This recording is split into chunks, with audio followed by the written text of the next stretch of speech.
அதே போல வீட்டில் கர்ப்பிணி பெண்கள் இருந்தால் குர்பானி கொடுக்கக்கூடாதுன்னு சொல்கிறாங்களே, அது சம்பந்தமான மார்க்கத்தினுடைய விளக்கம் என்ன அப்படின்ட்டு ஒரு கேள்வி இருக்குது. வீட்டில் கர்ப்பிணி பெண்கள் இருந்தால் குர்பானி கொடுக்கக்கூடாதுன்னு சொல்லி ஷரியத்தில் எந்த விதமான சட்டமும் அப்படி கிடையாது.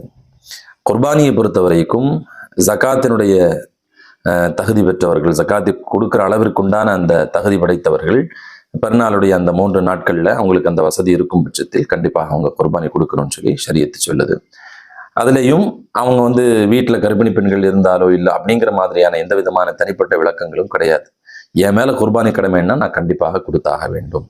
யார் யார் மேலெல்லாம் குர்பானி கடையை கண்டிப்பாக கொடுத்தாகணும். வீட்டில் கர்ப்பிணி பெண்கள் இருக்கிறாங்க அல்லது வேற மாதிரியான பெண்கள், அந்த மாதிரி எந்த விதமான மேலதிகமான விஷயங்களும் குர்பானியுடைய விஷயத்தில் இல்லை அப்படிங்கிறதையும் நம்ம கவனத்தில் வைக்கணும். வீட்டில் எத்தனை கர்ப்பிணி பெண்கள் இருந்தாலும் கண்டிப்பாக குர்பானி அந்த வீட்டில் உள்ள நபர்கள் மீது கடமை என்று சொன்னால் அவர்கள் கண்டிப்பாக குர்பானி என்ன செய்யணும், கட்டாயமாக கொடுக்கணும்.